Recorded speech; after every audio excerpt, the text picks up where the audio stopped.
next chapter is called The Marvellous Ears. Back in the cave, the big friendly giant sat Sophie down once again on the enormous table. "Is you quite snugly there in your nightie?" he asked. "You isn't fridgy cold?" "I'm fine," Sophie said. "I cannot help thinking," said the BFG, "about your poor mother and father. By now they must be jipping and scumping all over the house, shouting, 'Hello, hello, where is Sophie gone?'" "But I don't have a mother and father," said Sophie. "They both died when I was a baby." "Oh, you poor little scrumpiet," cried the BFG. "Is you not missing them very badly?" "Not really," Sophie said, "because I never knew them." "Oh, you was making me sad," said the BFG, rubbing his eyes. "Oh, don't be sad," Sophie said. "No one is going to be worrying too much about me. That place you took me from was the village orphanage. We're all orphans in there." "You was an orphan?" "Yes." "How many is there in there?" 10 of us, Sophie said, "all little girls." "Oh, was you happy there?" the BFG asked.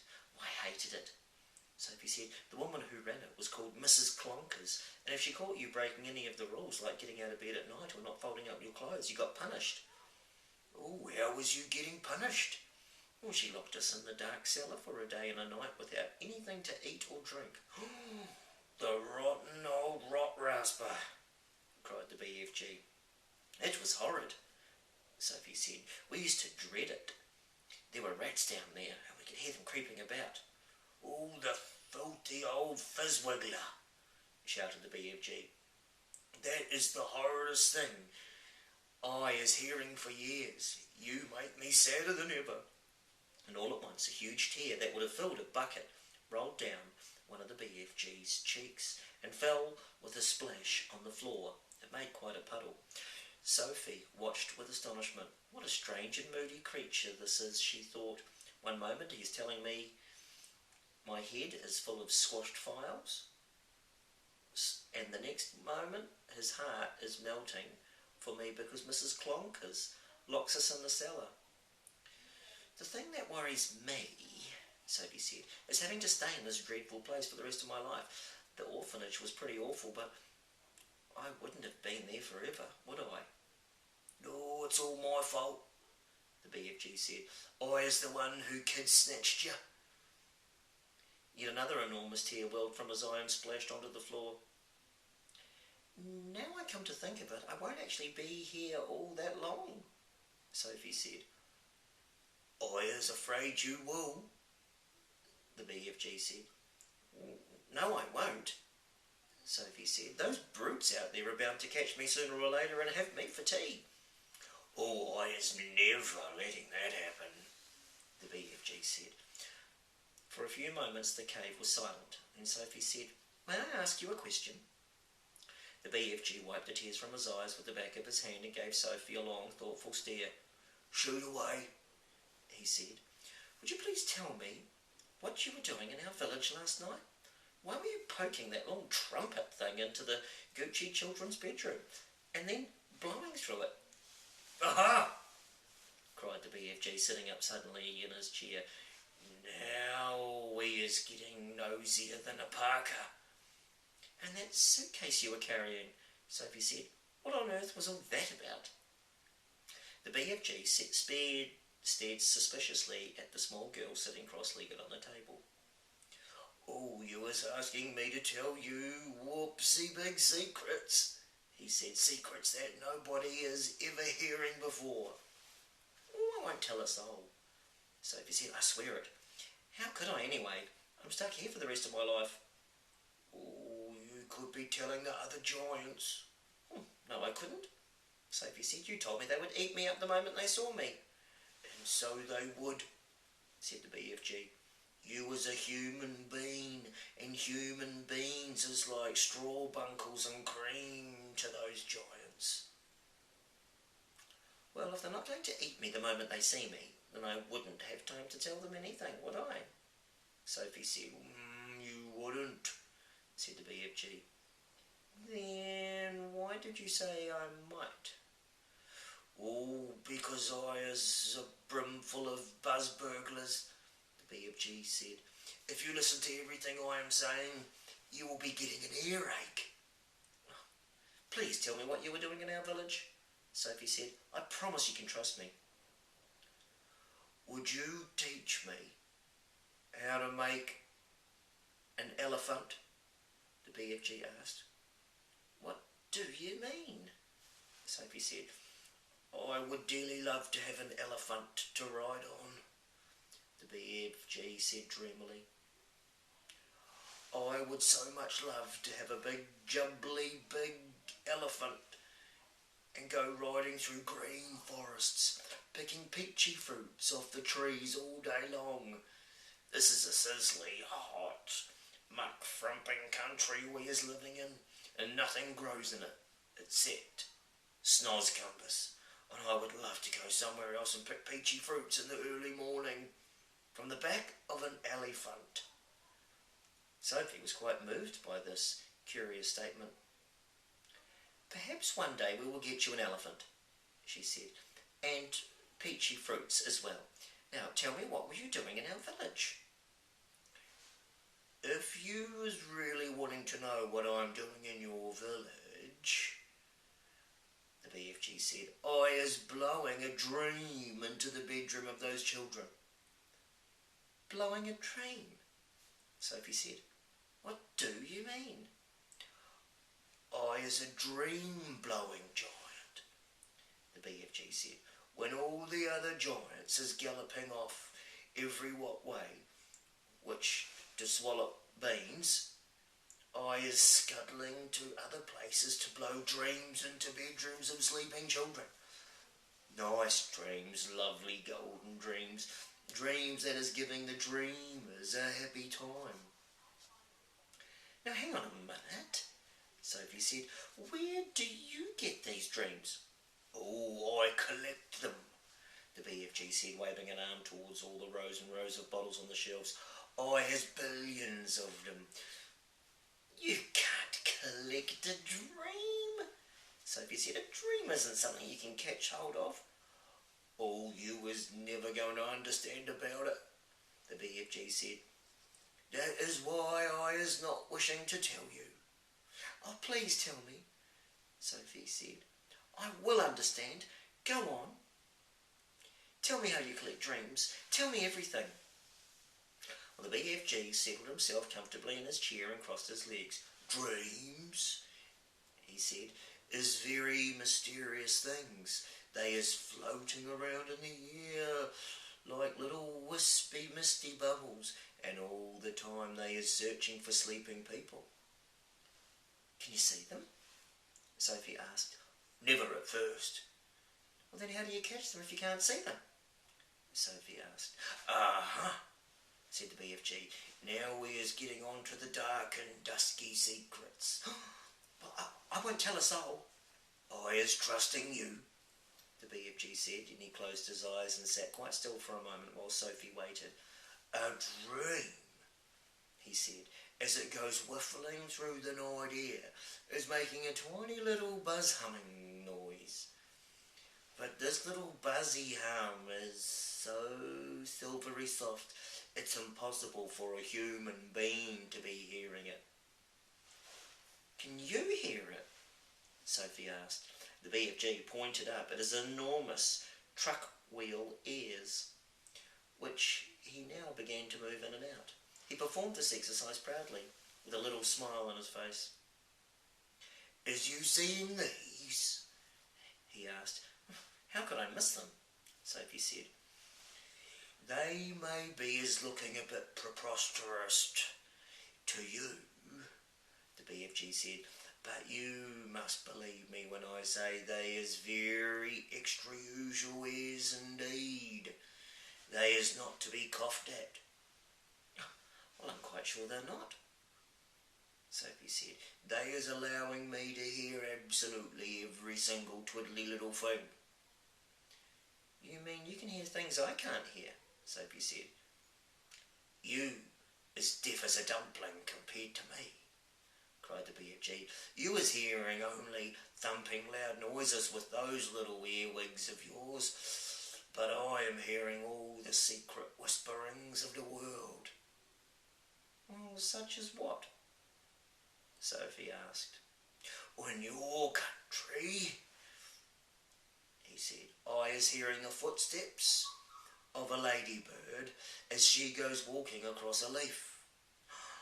Oh, honestly, Sophie said, beginning to be impressed. What's more, I is hearing those footsteps very loud, the BFG said. When a ladybird is walking across a leaf, I is hearing her feet go clumpety, clumpety, clump, like giant's footsteps.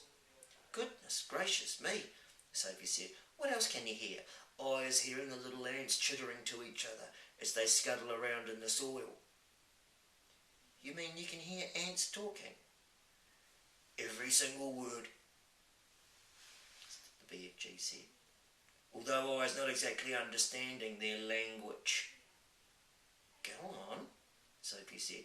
Sometimes on a very clear night, the BFG said, and if I is swiggling my ears in the right direction, and here he swiveled his great ears upwards so they were facing the ceiling. If I is swiggling them like this and the night is very clear, I is sometimes hearing faraway music coming from the stars in the sky. And a queer little shiver passed through Sophie's body. She sat very quiet, waiting for more. My ears is what told me you was watching me out of your window last night, the BFG said. But I didn't make a sound, Sophie said. I was hearing your heart beating across the road, the BFG said, loud as a drum. Go on, Sophie said, please. I can hear plants and trees. Do they talk? Sophie asked. Well, they is not exactly talking, the BFG said, but they is making noises. For instance, if I come along and I is picking a lovely flower, if I is twisting the stem of the flower till it breaks, then the plant is screaming. I can hear it screaming and screaming very clearly. Well, you don't mean it, Sophie cried. How awful. It is screaming. Just like you would be screaming if someone was twisting your arm right off. Is that really true? Sophie asked. You think I is swizz-figgling you? Well, it is rather hard to believe. Well, then I is stopping right here, said the BFG sharply. I is not wishing to be called a fibster. Oh, no, I'm not calling you anything, Sophie cried. I believe you. I really do. Please go on. The BFG gave her a long, hard stare, and Sophie looked right back at him, her face open to his. I believe you, she said softly. She had offended him. She could see that. I wouldn't ever be fibbling to you, he said. Well, I know you wouldn't, Sophie said, but you must understand that it isn't easy to believe such amazing things straight away. I understand that, BFG said.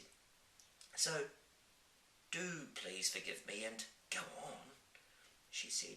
He waited a while longer and then he said, It is the same with trees as it is with flowers. If I is chopping an axe into the trunk of a big tree, I is hearing a terrible sound coming from inside the heart of a tree. What sort of sound? Sophie asked. A soft moaning sound, the BFG said. It's like the sound an old man is making when he is dying slowly. He paused and the cave was very silent. Trees is living and growing, just like you and me, he said. They is alive and so is plants. He was sitting very straight in his chair now, his hands clasped together tightly in front of him. His face was bright and his eyes were round and bright as two stars. Such wonderful and terrible sounds I is hearing, he said. Some of them you would never wish to be hearing yourself, but some is like glorious music. He seemed almost to be transfigured by the excitement of his thoughts. His face was beautiful in its blaze of emotions. Tell me something more about them, Sophie said quietly. You just ought to be hearing the little miceys talk, he said. Little miceys is always talking to each other and I is hearing them as loud as my own voice. What do they say? Sophie asked. Only miceys know that, he said. Spiders is also talking a great deal. You might not be thinking it, but spiders is the most tremendous natterboxes. And when they is spinning their webs, they is singing all the time. They is singing sweeter than a nightingale. Well, who else do you hear? Sophie asked. Well, one of the biggest chat bags is the caterpillars, the BFG said. What do they say? Oh, they is arguing all the time about who's going to be the prettiest butterfly. And that's all they ever talk about. Is there a dream floating around in here now? Sophie asked. The BFG moved his great ears this way and that way, listening intently, and he shook his head. There's no dream in here, he said, except in those bottles. I has a special place to go for catching dreams. They is not often coming to giant country. Well, how do you catch them? Well, the same way you was catching butterflies, said the BFG, answering, with a net. And he stood up and crossed over to a corner of the cave where a pole was leaning against the wall. The pole was about 30 feet long and there was a net on the end of it. Here is the dream catcher, he said, grasping the pole in one hand. Every morning I was going out and snitching new dreams to put on my bottles. Suddenly he seemed to lose interest in the conversation. I was getting hungry, he said. It's time for eats.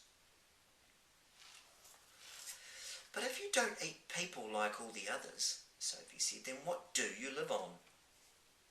Oh, that is a squelching tricky problem round here, the BFG answered. In this slosh-flunking giant country, happy eats like pineapples and pigwinkles is simply not growing. Nothing is growing except for one extremely icky poo vegetable. It's called the snozcumber. The snozcumber?